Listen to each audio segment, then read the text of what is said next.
Today we'll talk about uh,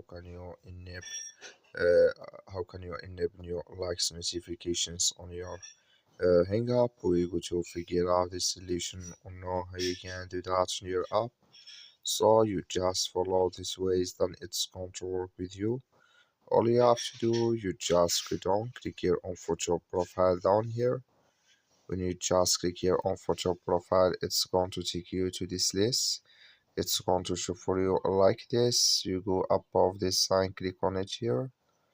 So then you come to this list. It's going to show for you like this.